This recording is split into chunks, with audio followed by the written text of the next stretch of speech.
Good evening, and welcome back to Danielle Speaks. It's been a minute, but we are so glad to be back here with you, you guys. I missed you.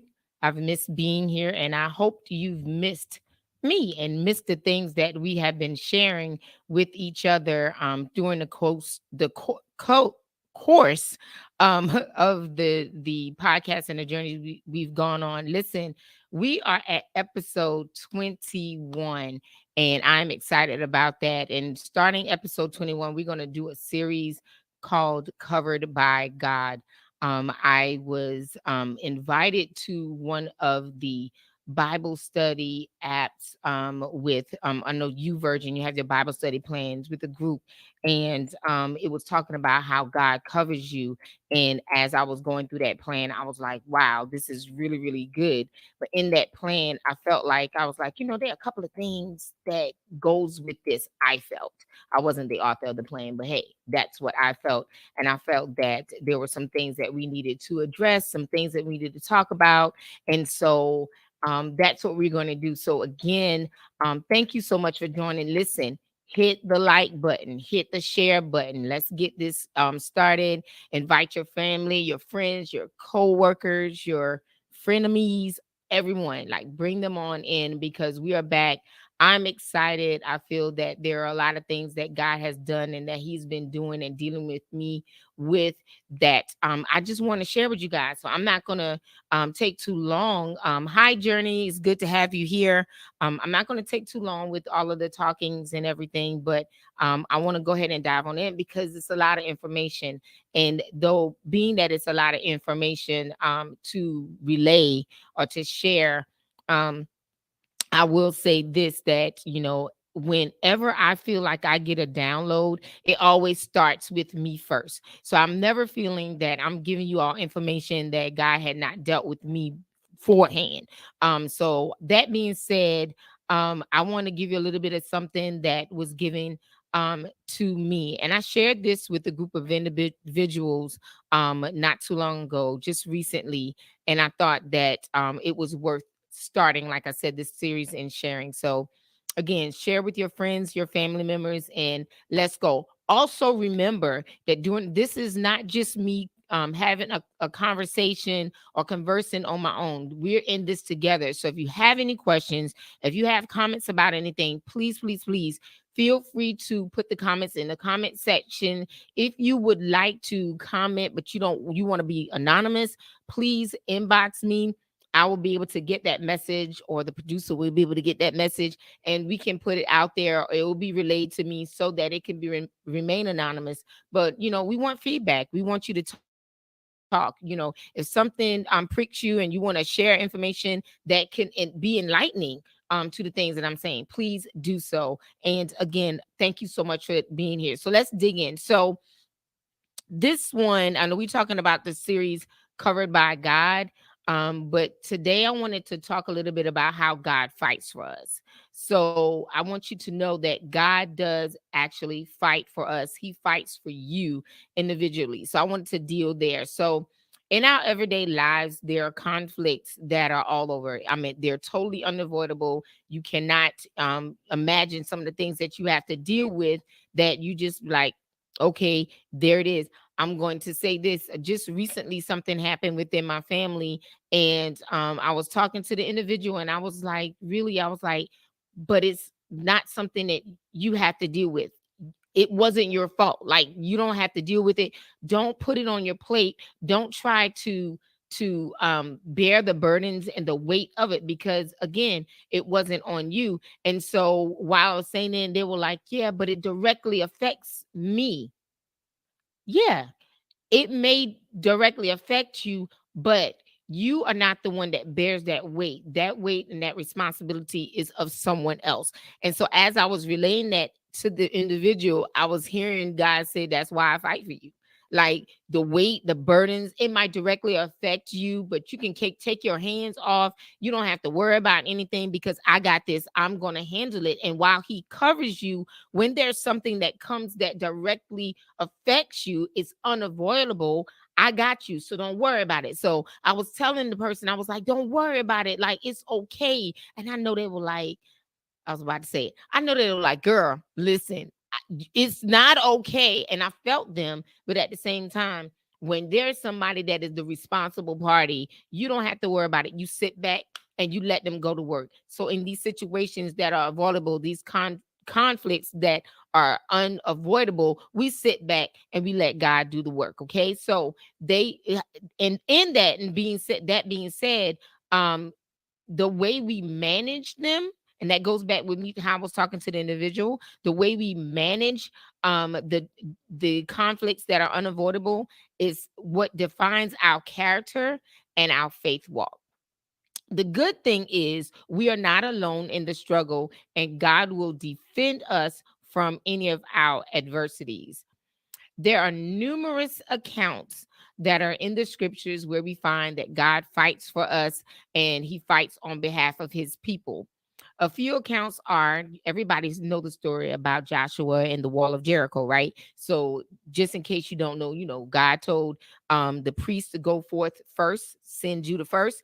And so they went in and they started shouting and praising and blowing the trumpets and everything. That wall was huge. And after marching around the city for 7 times, the walls got down. They did not have to do anything. The Israelites did not have to fight. They didn't have to lift a finger. I'm going to put a pin there. The one thing they did have to do was be obedient to God. So I'm going to put another pin there because we're going to talk about that a little bit later. But in your obedience, when you're being obedient to God and being obedient to the will, then he will do the fighting for you. So the Israelites didn't have to do any fighting, and God delivered Jericho into their hands, or into the hands of his people. Let's talk about another account. Paul and Silas, prison break. That's what I like to call that one. Paul and Silas, they are locked in jail, right? You can find this too. I'm not trying to teach a Bible study, but if you want to read that scripture, you can find that in the book of Acts, Acts chapter 16, where Paul and Silas are locked in jail. And while they were locked in jail, like I think there's a song that said the earth started shaking, the chains started breaking. Who did it? Jesus, the miracle man. I think that's the song. I think it's the song. But anyway, they didn't have to do anything. They were put in jail, being obedient to the will of God and doing what God had told them to do. And while in jail, while they were there, God was like, all right, y'all ain't supposed to be in here to be killed now because you still got an assignment. So I'm going to have to go ahead and shake things up. You got to get out of here. So bam, Paul and Silas were delivered. God fought for them, sending his angels to do the work. Boom. The unavoidable conflict was solved by the Lord. Let's look at another account. Esther. You know the story of Esther.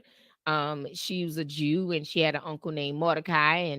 And when I just thought about a movie when the man said Mordecai, and it is like totally this took me out of character just now.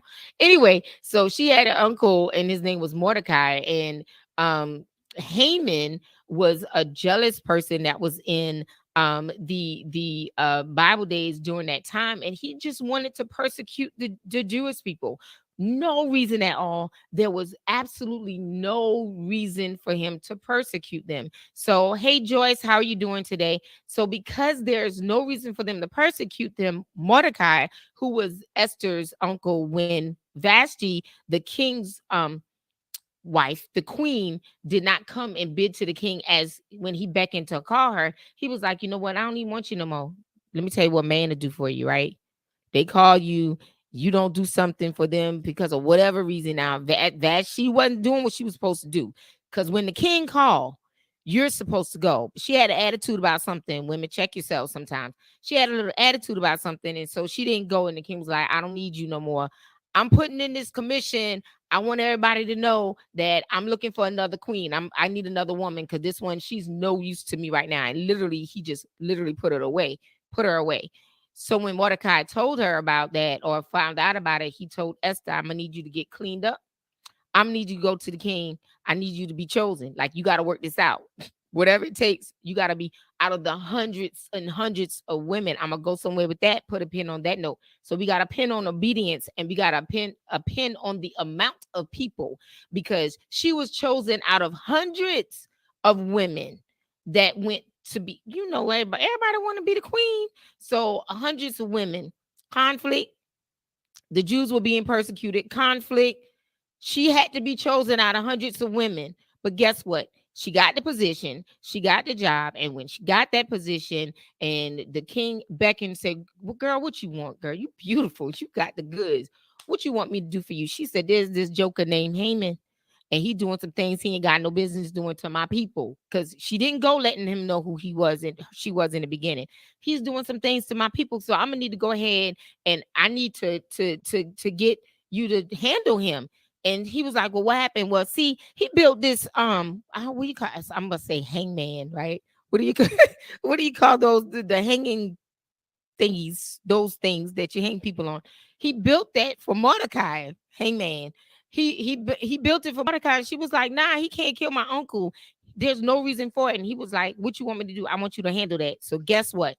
He got noose, the noose and the that's the noose, that's the noose. But I'm talking about the actual building. Thank you, Journey, though. But noose is one of them. But anyway, he was hung. So the conflict, the unavoidable conflict, you got the Jews being persecuted for no reason at all. You got Haman that's part of the king. He was like, he had the king's ear.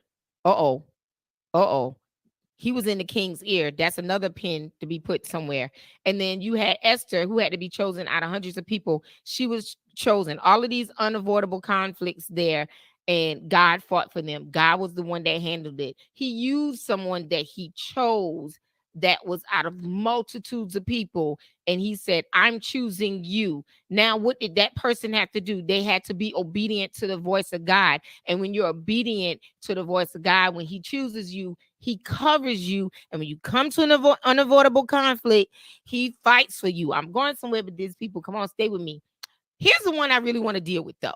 And I hope you all are sharing this information and sharing this message. The one I really want to deal with is Gideon.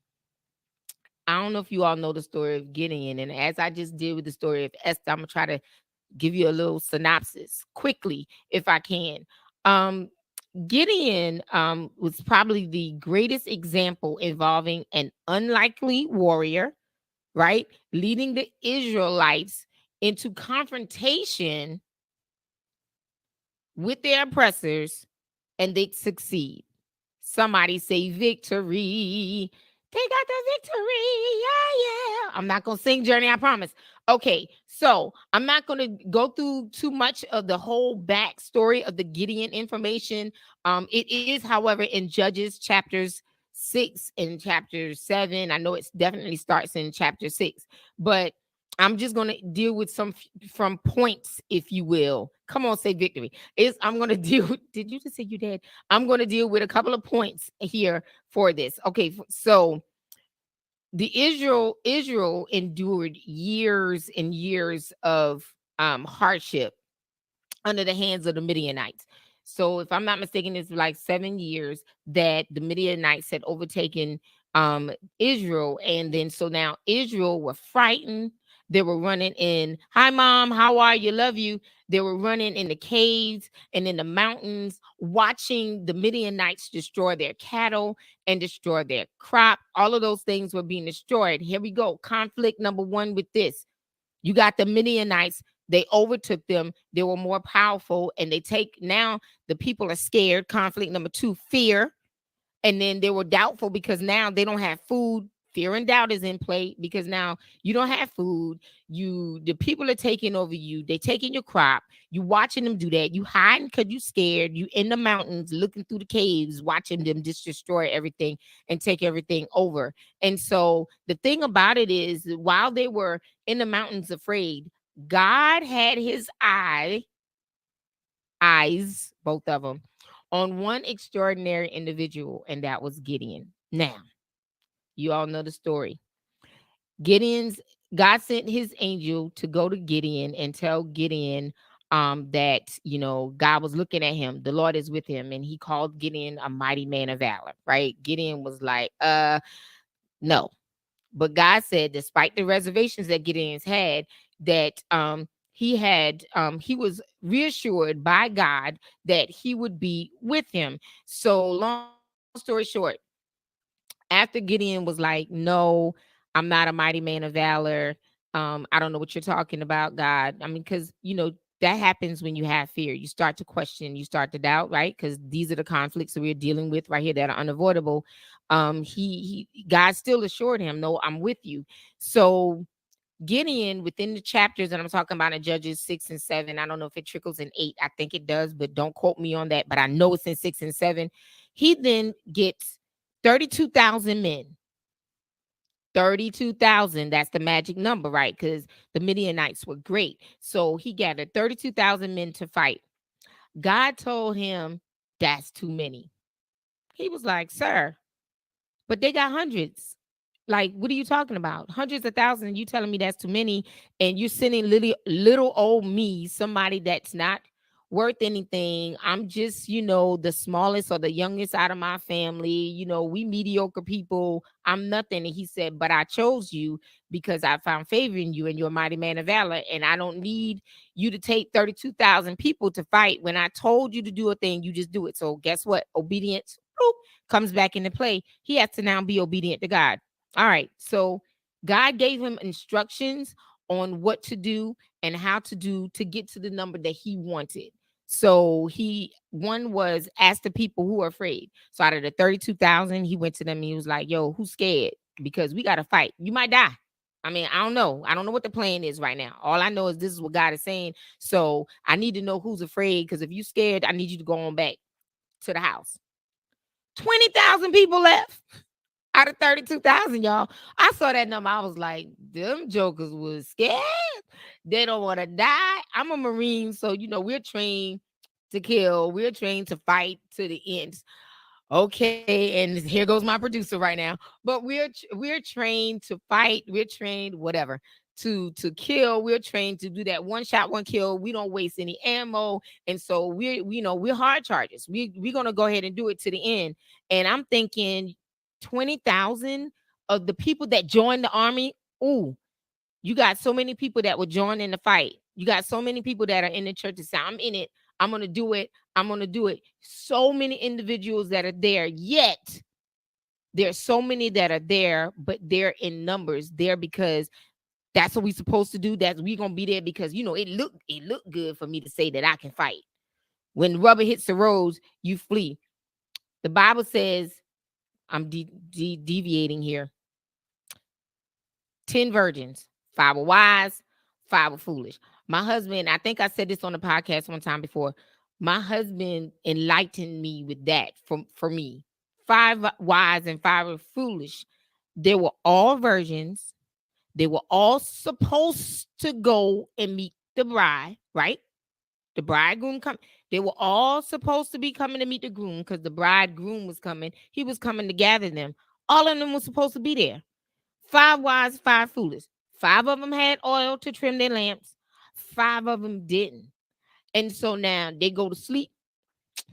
The oil goes out. When the oil goes out, they say, oh, the bridegroom is here. The 5 wise took the oil, trimmed their lamp. It's like, deuces, we out. And the other ones were like, wait a minute, I don't have any. Hey, Christine, how are you? The other was like, I don't have any oil. Well, guess what? You don't have any oil. You ain't got no light. You can't go.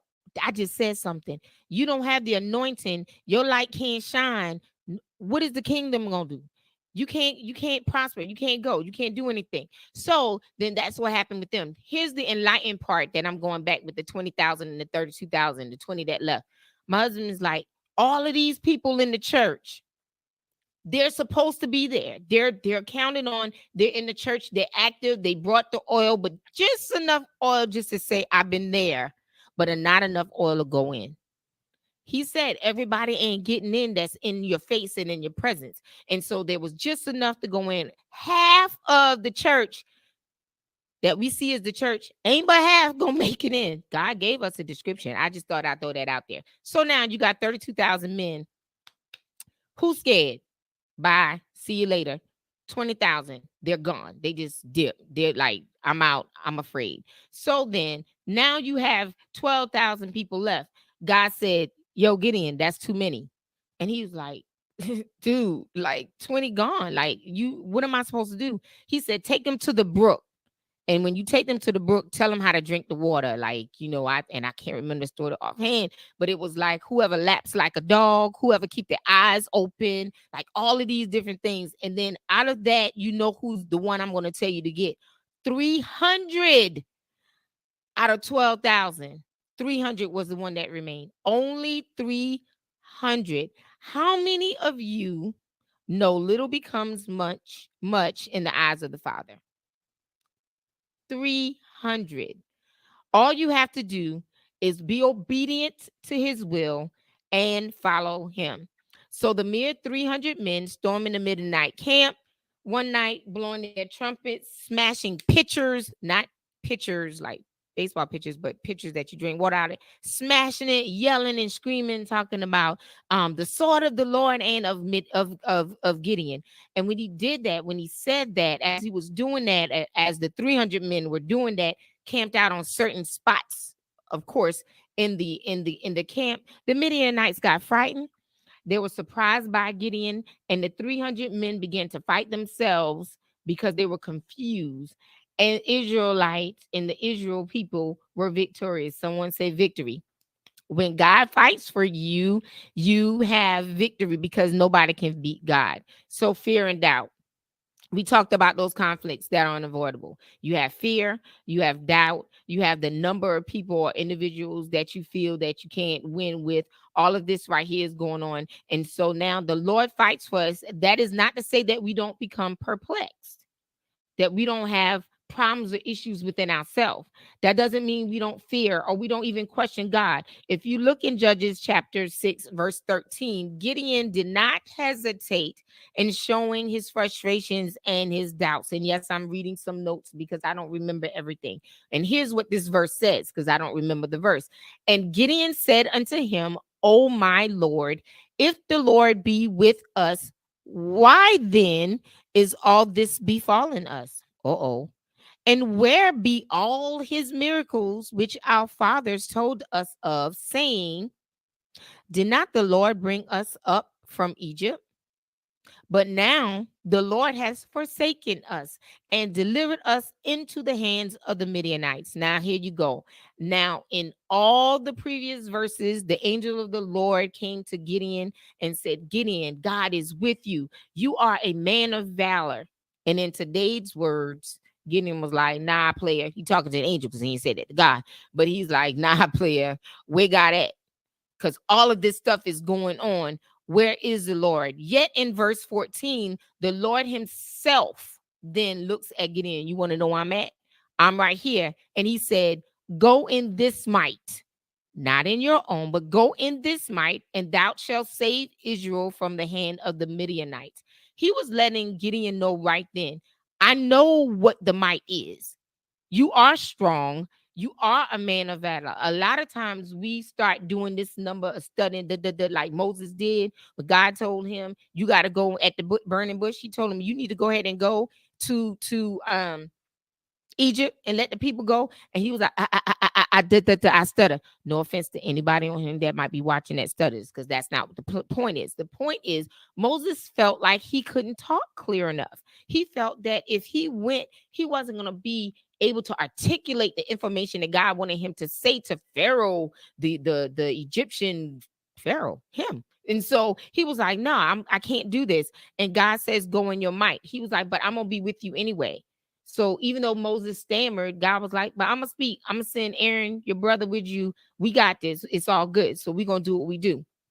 So when God started to talk to him, he started to tell God how insignificant he was. And I told y'all that before, and how he was just a lonely guy from Manasseh and the youngest. And the Lord assured him, even so then, that he was with him and he was going to overtake the Midianites. He played the numbers game again, the 32,000 and the 300. How was that even going to be possible? Again, remember this: a large amount of people aren't needed to make an impact. One person. God didn't see the 32,000. Now, God knew he was going to get 32,000. Don't get me wrong. But God didn't see the 32,000. He saw the one individual that he knew that if I called on him, if he do what I said, because his heart was in the right place and he was obedient to my will, then all was going to be well and God was going to take that. So one person can make a difference. God is powerful in our weakness. God fights for us. So here we go. You're covered by God, because that's the series. And we're talking about how God fight. Yes, we know God fights for you, but we need to know we're covered by him. So then now, how do we get to the point of knowing that God fights for us? We must have faith and we must trust God. Once we have absolute trust in God, we will be able to enjoy the promises and the benefits that's directly linked into trusting him, right? Again, if you have any comments and questions, please feel free to throw them in there. We'll be looking for them. Think about this. Proverbs 3, 5, and 6. Familiar scripture.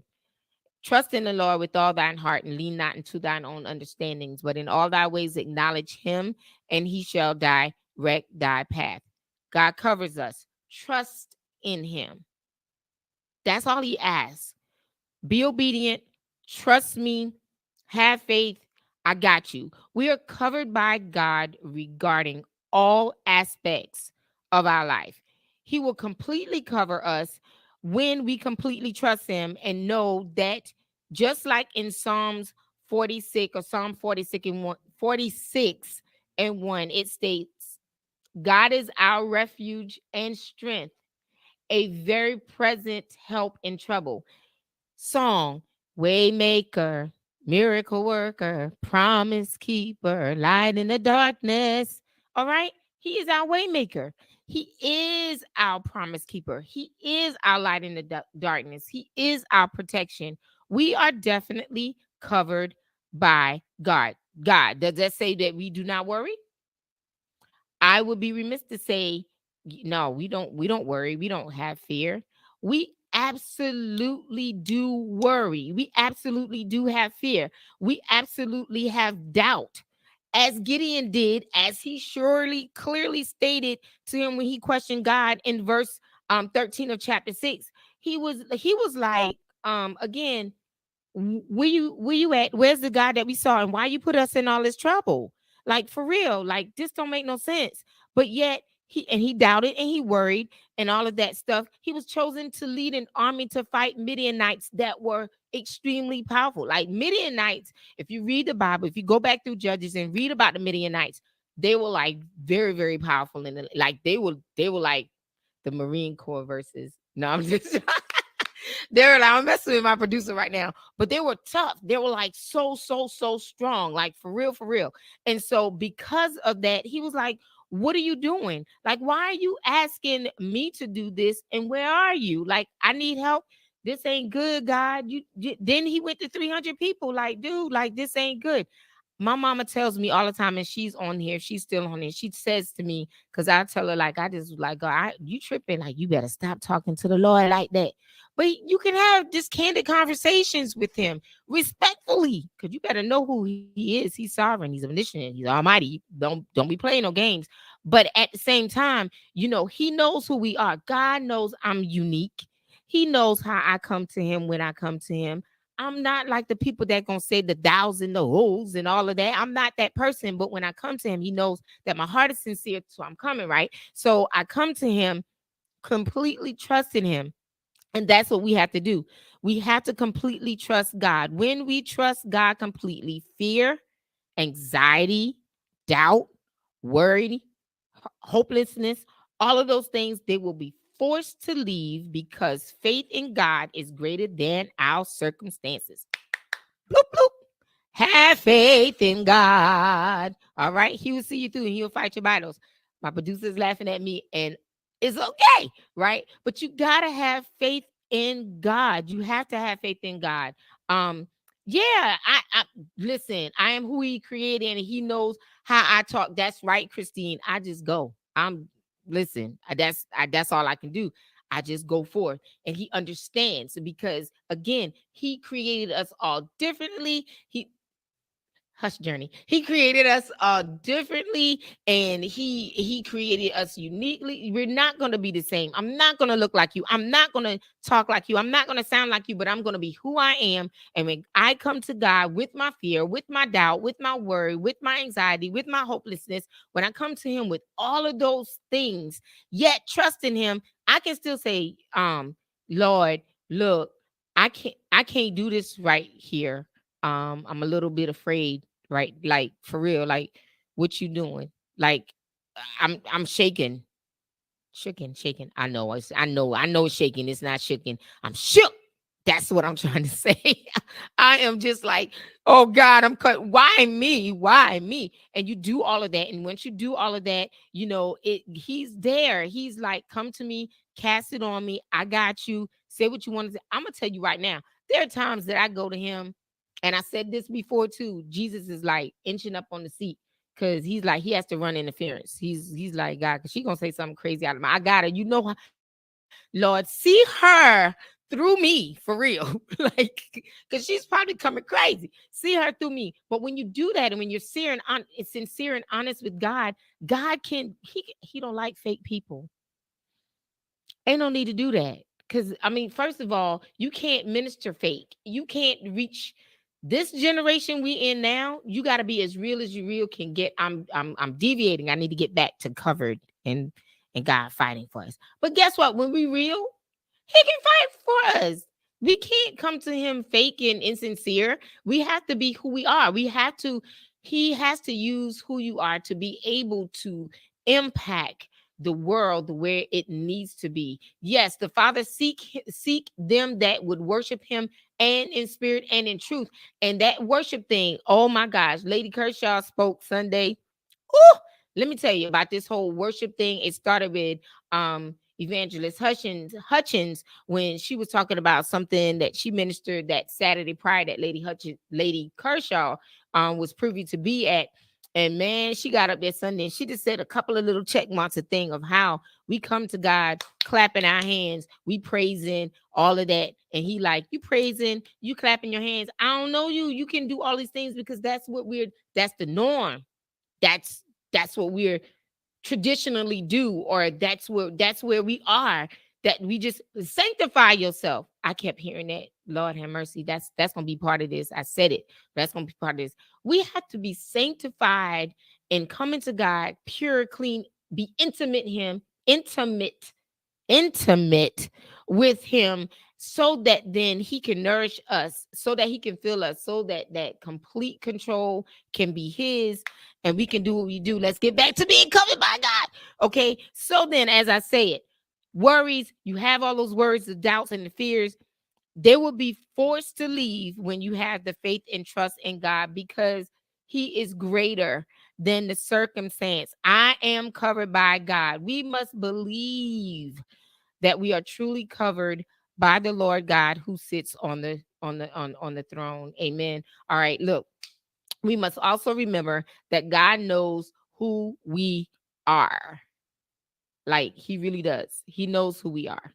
I just said that. He knows that what we can and what we cannot do. Again, Moses, I know you can't talk, sir. That's why I got somebody for you. What's the next thing you gonna say? Like, oh, Pharaoh big. I'm bigger. I'm God. Like, come on. Like, I mean, what are you doing? He knows our abilities. He knows our strengths. He knows our weaknesses. But as it's been stated again before, he works so well when you're vulnerable, when you're weak, because he is a jealous God. He covers us in the weakness. He works best because he wants his glory to be revealed. He don't want nobody to see you. He don't want you to think that you did it. Like for real. He does not want you to think that you did anything. He wants all of the glory.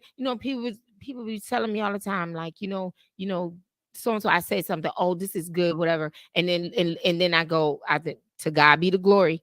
I have absolutely nothing to do with anything that Danielle does. Anything that I have, anything that he's given me, it's all because of him. So the glory goes to him and him alone. I cannot do it. I am weak. He is strong. Yes, yes, yes. We need to stop putting God in a box, Christine. That's a great comment, because when we do so, he sit there like this. Okay. Anytime now. What you say? All right. And then when you finally relinquish, when you finally stop trying to be so mighty and so strong about everything that you do, when you just let go, as the people say, let go and let God. When you finally let go and let God, then he go, dadgummit, by time. Now let me do what I know I can do. Thank you for letting me showing who I am. There were many situations that I was in that I'm telling you now that only God could do the thing that he did. Literally. And I got to the point because I'm that person that I'll say I can do it. I'm strong like that. I'm that's just me. So I can do it. I can do it. I can do it. If I need something, I'm gonna break my neck, my back, like um totally hard because I feel like if I don't do it myself, then I am weak. I can't do it. I don't want to be defeated. I don't want to fail. God wants you to fail. That's what is that song? I ain't gonna sing it. Um, God made it fail. That's what the people say. God made it fail. Okay, I ain't gonna sing it. But y'all seen that meme or y'all seen that TikTok where the preacher was saying how God made it fail so he can do it, so he can show himself. He don't need your help. Oh my God. I'm reminded of the song, and I'm not gonna sing it, but I'll say the words, right? The song is Jesus said, if you lean on me. Jesus said, if you put trust me in it. Jesus said, if you lean on me, I won't let you fall. If you lean on me, I want to sing it so bad. Yeah, Journey, I want to sing it. I'm not going to do it though. But he said, if you lean on him, I'm not going to let you fall. God won't let you fall. Like his word states that he can't. Because he got to stand by his word, number one. He got to back what he said. He don't lie. God is not a man that he should lie. So if he said, I got you, I'm not going to let you fall. I'm going to need you to just go ahead and give me everything. Then guess what's getting ready to happen? He going to work it out. He's going to do it. He's going to give you everything. The smallest thing. I'm going to give you all an example of this covered by God and how God fights. This is how God fights for you. It's not physical or whatever, but you know what I mean. I think. But here you go. No, mama, I'm not singing. Mama say, sing, Danny. I'm not going to do it because you're going to be in the kitchen or wherever you at singing with me and like clapping. I know. Anyway, that's a whole sidebar. Um, an example of how God fought for me and my family was during school time. So one of my daughters, she goes to Rollins, or both of them are there now, but here's the backdrop. Last year, my oldest daughter went to Rollins. My baby girl, Reagan, wanted to go to Rollins. She had already auditioned, I think twice, did not make it in Rollins. But and when I say didn't make it in, because you can start auditioning, I think, in the 4th grade. And if you make the cut, then like you got a spot held until you actually get to the 6th grade, because it is a middle school of the arts. And so she did 4th grade, she did 5th grade, she didn't get in. So when she did it for 6th grade to get in for 6th grade, um, initially she didn't get in. They were like, you didn't make the cut. You're great. But our other school had really good fine arts programs, et cetera, et cetera, et cetera. So she was going to be slated for Gregg Middle School. So last year I was going back and forth from 2 schools. That means this year I was going to be doing 3 schools. I was going to be doing Sand Hill Elementary at 7:15,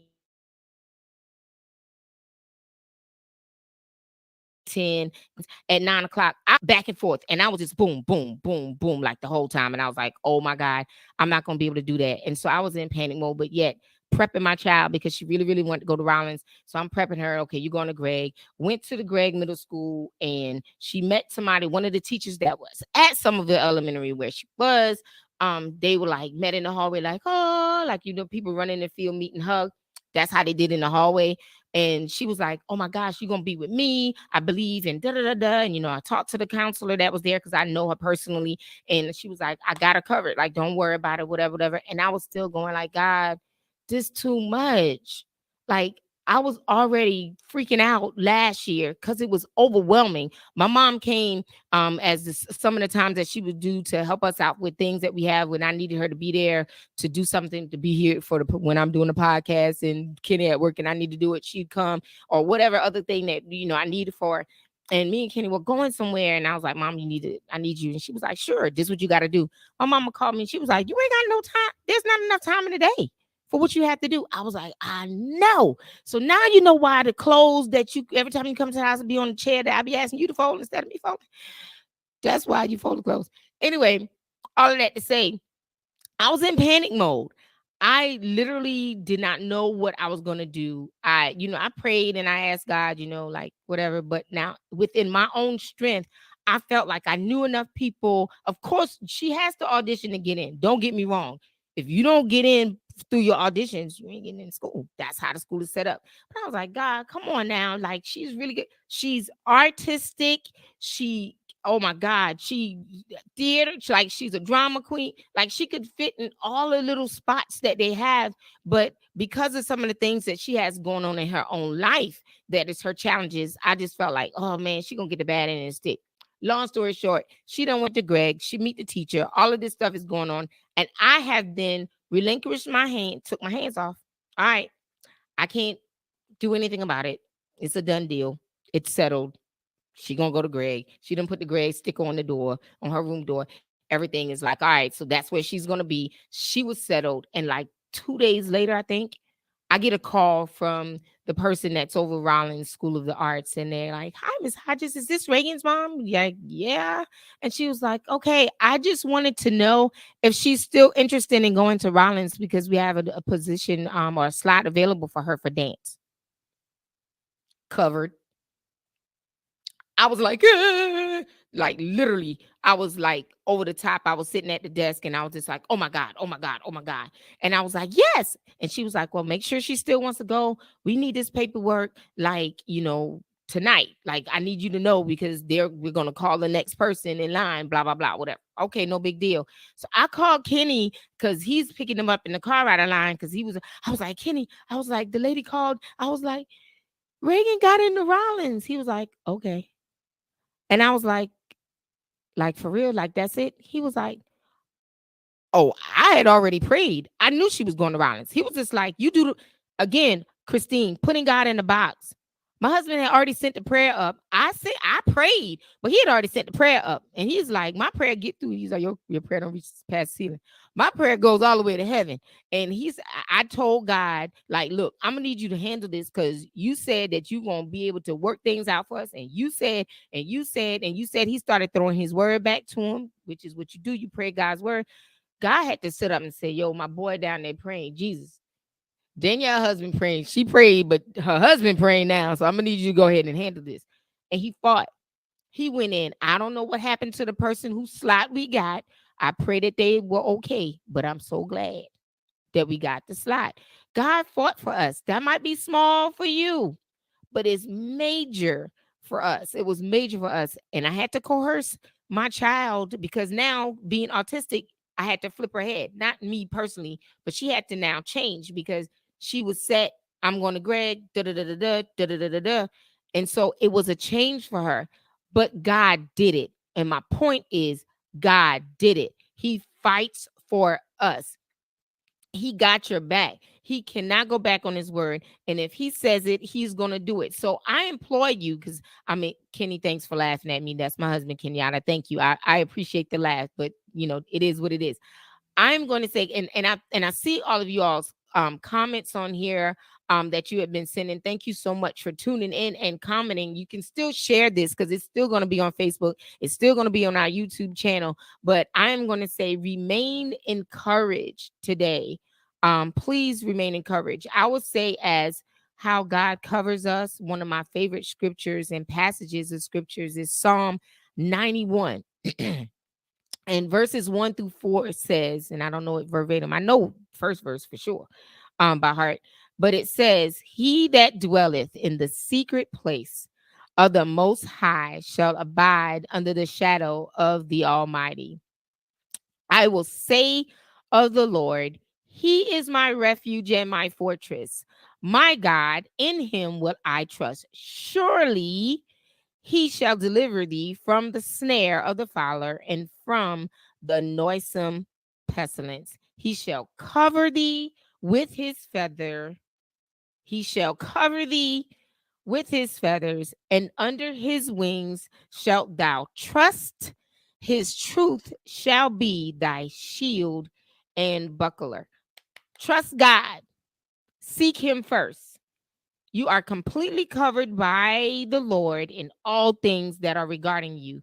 And as you're covered, God will fight for you. My friend Reginald, his strength is made perfect in our weakness. Yes, you will never know God to tell a powerful, you will never know God to be all powerful until you are all powerless. That's exactly what I said, but not in those words. In your weakness, he is strong. Your weakness invites God to be God. See, that's why I like you, Reggie, because you'll say stuff like the what's the word I'm trying to say out my mouth? The beautiful way to say it. You say it so nicely and so refined, if you will. When you're weak, God is strong. He loves it when you're weak. He loves it that you need him. He loves it that you don't have power to do anything because he is the one that is all powerful. It's not about you. It's about him because it's about him getting the glory. It's about him being shown to the world that with him, all things are possible. So, guys, you're covered by God. He's going to fight for you. You're covered by God. He's going to fight for you. Remember that. You are covered by God and he will fight for you. There's a comment here that says, I ain't got my glasses on. Trusting for me is hard, especially when things keep happening and drudging up feelings and emotions that I thought I had overcome. But I appreciate this because it humbled me and settled me. Oh, that's so beautiful. I'm glad to know that that is because that's what we're here for. We're here to give some information that can help. There is power and security in humility. Listen, Elder Wright, you said something there. I've had a couple of friends that God has had me to share with in that humility aspect. Wherein because they're, when you are puffed up, when you show that you're puffed up and I'm Danielle the Great. I can do anything. I'm about to do this. I'm about to do this. This is what I do. I do this all the time. You can't have my job. I'm number whatever in I'm a Marine. Throw that. I'm a Marine. You can't beat me. Like, we the 911 emergency number 4. God be like, oh, for real? Let me humble you right quick. And it's always good to humble yourself before the Lord humbles you. Check mate, because that's what he'll do. I got this. Let me get you right quick. Let me put you to the point that you realize this is not what we're doing. You're nobody. You are. I'm just a nobody. I'm gonna stop singing. I want to sing so bad. Whoo! And what we should be doing. I'm a nobody trying to tell everybody about somebody who can save anybody. That's what you should be doing. That's a song. That's right. Because you are no one. You are no in the eyes of God. You are someone in the eyes of God. So let me make sure I'm making this clear. But in your own strength, you do nothing. You are nothing. You cannot do anything in your own strength. You need the power of God. You need God to be there to assist, to not to assist you to do it. He need to be the one to do it. Let him do it. Let him do the work. So you got to humble yourself because when you don't, I watch God humble a friend of mine. My goodness. And I had to tell this person, you about to be humbled. Watch yourself. It ain't all about you. And I was, when the Lord tell you to say something to somebody and you're scared to say it, not necessarily like you're afraid, but you're afraid at the same time. So excuse me. So you're afraid. Excuse me. So you don't want to say anything. And God was like, do it, do it, do it, do it, do it now, do it. And so I went around the church and I went to the person and I was like, this is what God says. And I said what I had to say, and I was getting to look like, okay. Mhm. Oh, okay. Okay. Okay. All right. All right. Okay. And I walked away and I was like, well, Lord, I did what you said. And I sure hope you said, I was confident, but I was just like, ooh, but I did what you said, God. So that's it. That's what I'm going to do. Hey, Napier, how are you doing? And so I did what God said. And sure as his name is God, it happened. The trickle effect happened with the individual. And I was just like, oh, oh, oh. And the person, I will say this, that night, the person did message me and said, I want you to know that I heard what you said. I got you. I understood clearly what you said. And you're right. You're right. The person, of the wife of the person came to me and said, you know what? Thank you so much. They told me what you said, and thank you, because I've been having a challenge even saying that. And so thank you. And when it happened, we still friends, have conversation with the individual until the individual was floored, like floored, and literally stepping up, stepping up, stepping up. When he humbled himself, the door, God said, all right, now you ready. And I mean, just blew open. Just placements, the stuff that they're doing now is just phenomenal. So I'm telling you right now, again, be encouraged. Know that God covers you.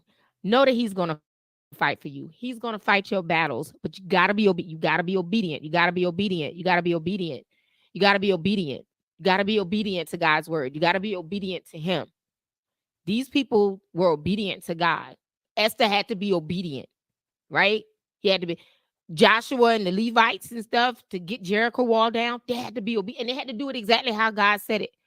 Oh, don't try to switch up the message when He give it to you. Say something different. Cause a whole half of the wall come down instead of the whole wall. Mm-mm. No, no, no, no, no. You got to be obedient. You got to do it God's way. You got to trust Him. You got to have faith. There's a faith walk that goes with this. That was the hardest thing for me, was to do, was trust. I had faith, but that trust part, child, I couldn't do it. I could not do it. Like really, really, really, really, really couldn't do it. But you need to just, remember to be strong in the Lord and in the power of His might. Put on His whole armor. That's Ephesians 6, right? Ooh, right? Ephesians 6 and 8 and stuff like that. And they tell you about the armor and the breastplate and all of that stuff. Ain't that right? Yes, obedience is better than sacrifice. Pam, hey, how you doing, sweetheart? I love you. Yeah. Somebody tell me if I'm right. That's Ephesians 6, right? Ain't nobody gonna help me out. Come on, Bible scholars. It's Ephesians 6. I'm gonna stand on that. Yes, thank you, Journey. Appreciate you, love. Put on the whole armor of God. Be strong in the Lord and the power of His might. I'm gonna keep talking because I'm full. Because this blessed, I told y'all this blessed me first. Because he had to check me first. You can't be telling other people or giving other people something that God give you and He don't say something to you in it. So He had to check me first. So I'm glad and I appreciate you guys for coming, joining in and tuning in with us on today. I encourage you to stay on the path of godliness. Stay on the path of sanctification and sanctifying yourselves, because that's what it's going to take. Don't be comfortable in what you see the norm and what you're doing right now. At the end of the day, if you're not doing it God's way, it's not happening. It's just not happening. It's not good to go. So thank you so much. Listen, subscribe to the YouTube channel.